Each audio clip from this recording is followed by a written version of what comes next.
Hello friends, welcome back. എല്ലാവർക്കും cooking പെറ്റൽസിലേക്ക് ഒരിക്കൽ കൂടി സ്വാഗതം. അപ്പോൾ ഇന്ന് ഞാൻ വന്നിട്ടുള്ളത് കോളിഫ്ലവർ കൊണ്ടുള്ള നല്ലൊരു കറിയുടെ റെസിപ്പിയുമായിട്ടാണ് കേട്ടോ. കുട്ടികൾക്കൊക്കെ ഒരുപാട് ഇഷ്ടമാവുന്ന ഒരു കറിയാണ്. കുട്ടികൾക്ക് മാത്രമല്ല മുതിർന്നവർക്കും നല്ല ടേസ്റ്റി ആയിട്ട് കഴിക്കാൻ പറ്റുന്ന ഒരു കറിയാണ്. ചപ്പാത്തിയുടെ കൂടെ അപ്പത്തിൻ്റെ കൂടെ ഒക്കെ നല്ല കോമ്പിനേഷനാണ് കേട്ടോ.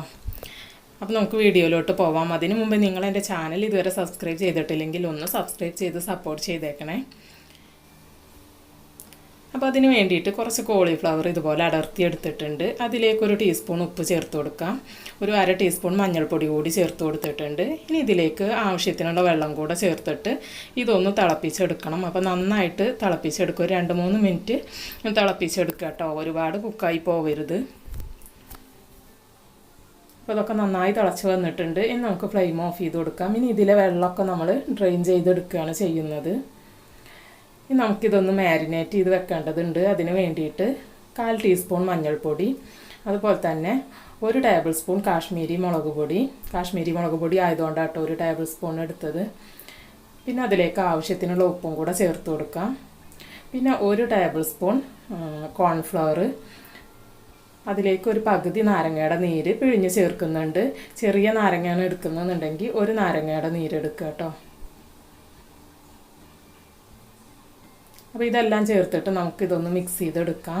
എന്നിട്ട് പിന്നെ ആവശ്യത്തിനുള്ള വെള്ളം ചേർത്തിട്ട് ഇത് നന്നായിട്ടൊന്ന് മിക്സ് ചെയ്തെടുക്കുകയാണ് ചെയ്യുന്നത്. ഒരുപാട് വെള്ളം ചേർക്കരുത്. ഒരു തിക്ക് ബാറ്ററായിട്ടാണ് നമ്മളിത് റെഡിയാക്കുന്നത്. കോളിഫ്ലവറിലൊന്ന് പിടിക്കാനുള്ള ഒരു പരുവത്തിലാണ് ഈ ഒരു മസാല റെഡിയാക്കുന്നത്. അപ്പോൾ കുറേശ്ശെ വെള്ളം ചേർത്തിട്ട് നോക്കുക. അതിൻ്റെ ആ ഒരു കൺസിസ്റ്റൻസി നോക്കിയിട്ട് വീണ്ടും കുറച്ച് വെള്ളം ചേർത്ത് കൊടുക്കുക. അങ്ങനെ മിക്സ് ചെയ്തെടുത്താൽ മതി.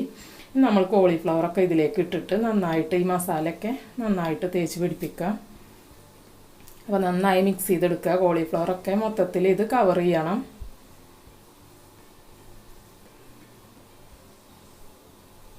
അപ്പോൾ നല്ല വെയിലായത് കൊണ്ടാണ് കേട്ടോ ഇതിങ്ങനൊരു ഗോൾഡൻ കളർ തോന്നുന്നത്. ഇനി നമുക്കതെല്ലാം ഫ്രൈ ചെയ്തെടുക്കാം. അപ്പോൾ ഞാനത് മസാല തേച്ചിട്ട് ഒരു അരമണിക്കൂർ വെച്ചിട്ടുണ്ടായിരുന്നു. അതിന് ശേഷമാണ് കേട്ടോ ഫ്രൈ ചെയ്തെടുക്കുന്നത്. അപ്പോൾ നിങ്ങളെപ്പോഴും ഫ്രൈ ചെയ്യുന്നതിന് കുറച്ച് മുന്നേ ഇതുപോലെ മസാല തേച്ച് വെക്കാൻ ശ്രദ്ധിക്കുക. എന്നാലേ ആ കോളിഫ്ലവറിൽ അതൊക്കെ ഒന്ന് പിടിക്കുള്ളൂ. അതല്ലെങ്കിൽ നമ്മൾ ഇതുപോലെ ഓയിലിലേക്ക് ഇട്ട് കൊടുക്കുന്ന സമയത്തെല്ലാം ആ ഓയിലിൽ പോവും. അപ്പോൾ ഇത് നന്നായിട്ട് നമ്മൾ ക്രിസ്പി ആയിട്ട് ഫ്രൈ ചെയ്തെടുക്കുന്നൊന്നുമില്ല. ഈ ഒരു പരുവത്തിൽ നമുക്കിത് കോരിയെടുക്കാം. കുറച്ചൊന്ന് സോഫ്റ്റായ ടൈപ്പിലാണ് കേട്ടോ നമ്മൾ കറിയിലേക്ക് ചേർത്ത് കൊടുക്കുന്നത്. അതുകൊണ്ട് തന്നെ ഒരുപാട് ക്രിസ്പി ആവുന്നത് വരെ ഫ്രൈ ചെയ്യേണ്ട ആവശ്യമില്ല. അപ്പോൾ ഇതുപോലെ തന്നെ ബാക്കിയുള്ള കോളിഫ്ലവറും കൂടെ നമുക്ക് ഫ്രൈ ചെയ്തെടുക്കാം. ഒരുമിച്ചിട്ട് കൊടുക്കരുത് കേട്ടോ. കുറേശ്ശെ ഫ്രൈ ചെയ്തെടുത്താൽ മതി. അപ്പോൾ ഇതുപോലെ ബാക്കിയെല്ലാം ഫ്രൈ ചെയ്തെടുക്കുകയാണ് ചെയ്യുന്നത്. ഇനി നമുക്ക് ഇതിലേക്കൊരു മസാല റെഡിയാക്കി എടുക്കാനുണ്ട്. അപ്പോൾ അതിന് വേണ്ടിയിട്ട് ഒരു പാൻ വെച്ച് കൊടുത്തിട്ടുണ്ട്. അതിലേക്കൊരു 1.5 ടേബിൾ സ്പൂൺ വെളിച്ചെണ്ണ ചേർത്ത് കൊടുക്കാം. ഇനി ഇതിലേക്ക് 2 സവാള, 1 കാപ്സിക്കം എന്നിവ കൊത്തി അരിഞ്ഞത് ചേർത്ത് കൊടുക്കാം.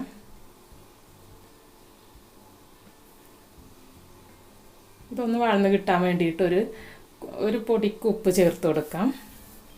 ഒരുപാട് ഉപ്പ് ചേർത്ത് കൊടുക്കരുത്. നമ്മൾ കോളിഫ്ലവറിലും അതിൻ്റെ മസാലയിലും ഒക്കെ ഉപ്പ് ചേർത്തിട്ടുണ്ട്. അതുകൊണ്ട് വളരെ കുറച്ച് മാത്രം ചേർത്ത് കൊടുക്കുക കേട്ടോ. എന്നിട്ട് പിന്നെ ലാസ്റ്റ് നമ്മൾ നോക്കിയിട്ട് ഇല്ലെങ്കിൽ വീണ്ടും ചേർത്ത് കൊടുത്താൽ മതി. ഇതിലേക്ക് 1 ടീസ്പൂൺ ഇഞ്ചി വെളുത്തുള്ളി പേസ്റ്റ് ചേർത്ത് കൊടുക്കാം. ഇഞ്ചി വെളുത്തുള്ളിയും കൂടെ 1 ടീസ്പൂണുള്ളൂ കേട്ടോ എടുത്തിട്ട്. വളരെ കുറച്ച് മതി. ഈ ഒരു കറിയിലേക്ക് കുറച്ച് മാത്രം മതി. അതിൻ്റെ ആ ഒരു ടേസ്റ്റ് ഒന്ന് കിട്ടാൻ വേണ്ടിയിട്ട് ഒരുപാട് ചേർക്കരുത്. ഇനി അതിൻ്റെ പച്ചമണം പോകുന്നത് വരെ ഒന്ന് വഴറ്റിയെടുക്കാം. അപ്പോൾ ഈ സവാളയും ക്യാപ്സിക്കൊന്നും നമ്മൾ ഗോൾഡൻ ബ്രൗൺ നിറമാവുന്നത് വരെ ഒന്ന് വഴറ്റിയെടുക്കുന്നില്ല കേട്ടോ. ജസ്റ്റ് ഒന്ന് സോഫ്റ്റ് ആയാൽ മതി. ഇനി ഇതിലേക്ക് 1 തക്കാളി, അതുപോലെ തന്നെ 1 പച്ചമുളകും ചെറുതായിട്ട് കട്ട് ചെയ്തിട്ട് അത് ചേർത്ത് കൊടുക്കാം. ഇതും നന്നായിട്ട് വഴറ്റി ഉടച്ചെടുക്കേണ്ട ആവശ്യമൊന്നുമില്ല. ഒരുപാട് കുക്കാക്കി എടുക്കേണ്ട ആവശ്യമൊന്നുമില്ല. ജസ്റ്റ് ഒന്ന് വഴറ്റിയെടുത്താൽ മതി. നമ്മുടെ തക്കാളി പച്ചമുളകൊക്കെ ചേർത്തിട്ട് ഒന്ന് വഴറ്റി കൊടുത്തിട്ടുണ്ട്. ഇനി ഇതിലേക്കൊരു 1/4 ടീസ്പൂൺ മഞ്ഞൾപ്പൊടി, 1 ടീസ്പൂൺ കാശ്മീരി മുളക് പൊടി, ഇതെല്ലാം ചേർത്തിട്ട് നന്നായിട്ടൊന്ന് വഴറ്റി കൊടുക്കാം. 1 ടീസ്പൂൺ മുളക് പൊടിയാണ് കേട്ടോ ചേർത്തത്. പിന്നെ ഇതിലേക്ക് ചേർക്കുന്നത് ചില്ലി സോസാണ്. അതൊരു ടീസ്പൂൺ ചേർത്ത് കൊടുക്കാം. ഗ്രീൻ ചില്ലി സോസാണ് കേട്ടോ. നിങ്ങളെ കയ്യിൽ ഏത് സോസാണുള്ളതെന്ന് വെച്ചാൽ അത് ചേർത്ത് കൊടുക്കുക. ചില്ലിയുടെ റെഡ് ചില്ലി ആണെങ്കിൽ അത് ചേർത്താലും മതി. ഇനി 1 ടേബിൾ സ്പൂൺ വിനാഗിരി ചേർത്ത് കൊടുക്കുന്നുണ്ട്.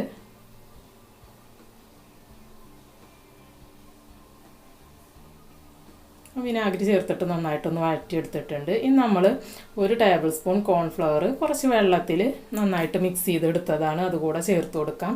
ഇനി നമുക്ക് ഗ്രേവിക്ക് ആവശ്യമായിട്ടുള്ള വെള്ളം എത്രയാണോ എന്ന് വെച്ചാൽ അതും കൂടെ ഇതിലേക്ക് ആഡ് ചെയ്ത് കൊടുക്കുക കേട്ടോ. ഈ സമയത്ത് നമ്മൾ ആ കോൺഫ്ലവർ ചേർത്ത ഉടനെ തന്നെ ഇതിലേക്ക് നമുക്ക് എത്ര ഗ്രേവിയാണോ ആവശ്യമെന്ന് വെച്ചാൽ അതിനനുസരിച്ച് വെള്ളം ചേർത്ത് കൊടുക്കാം.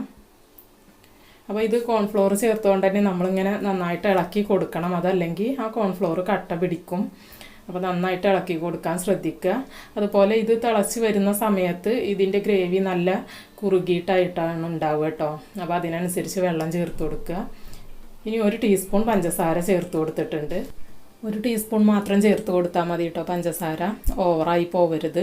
ഈ സമയത്ത് ഇതിൽ എരിവും ഉപ്പും പുളിയും ഒക്കെ ഒന്ന് നോക്കുക, എന്നിട്ട് എന്തെങ്കിലും കുറവുണ്ടെങ്കിൽ ചേർത്ത് കൊടുക്കുക കേട്ടോ. ഇനി ഫൈനലായിട്ട് നമുക്കിതിലേക്ക് കുറച്ച് ടൊമാറ്റോ സോസ് ആഡ് ചെയ്ത് കൊടുക്കാം. അപ്പോൾ ഒരു 1.5 ടീസ്പൂൺ ടൊമാറ്റോ സോസ് ഞാൻ ചേർത്ത് കൊടുത്തിട്ടുണ്ട്. എന്നിട്ട് നന്നായിട്ടൊന്ന് മിക്സ് ചെയ്തെടുക്കാം. ടൊമാറ്റോ സോസ് ചേർത്തിട്ട് നന്നായിട്ടൊന്ന് തിളച്ച് വരുന്ന സമയത്ത് നമുക്ക് നേരത്തെ ഫ്രൈ ചെയ്ത് വെച്ചിട്ടുള്ള കോളിഫ്ലവർ ഇതിലേക്ക് ചേർത്ത് കൊടുക്കാം. എന്നിട്ട് നന്നായിട്ടൊന്ന് മിക്സ് ചെയ്തെടുക്കുക. ഇനി ഇതെല്ലാം കൂടെ ഒന്ന് തിളച്ച് വരുന്ന സമയത്ത് നമുക്ക് ഫ്ലെയിം ഓഫ് ചെയ്ത് കൊടുക്കാം കേട്ടോ.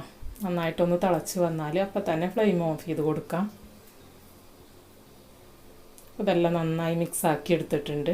അപ്പോൾ നമ്മുടെ ഗ്രേവി കണ്ടില്ലേ നന്നായി ടൈറ്റായി വന്നിട്ടുണ്ട്. അപ്പോൾ ഇതാ നന്നായി തിളച്ച് വന്നു. ഇനി നമുക്ക് ഫ്ലെയിം ഓഫ് ചെയ്ത് കൊടുക്കാം.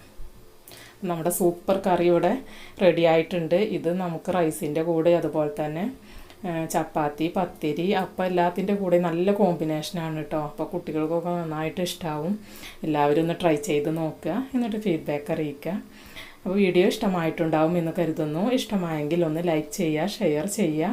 അതുപോലെ തന്നെ ചാനൽ ആരെങ്കിലും സബ്സ്ക്രൈബ് ചെയ്യാണ്ട് കാണുന്നുണ്ടെങ്കിൽ ഒന്ന് സബ്സ്ക്രൈബ് ചെയ്ത് സപ്പോർട്ട് ചെയ്യണേ. അപ്പോൾ വീണ്ടും നല്ലൊരു വീഡിയോയുമായി നമുക്ക് കാണാം. അതുവരേക്കും എല്ലാവരോടും ബൈ. താങ്ക്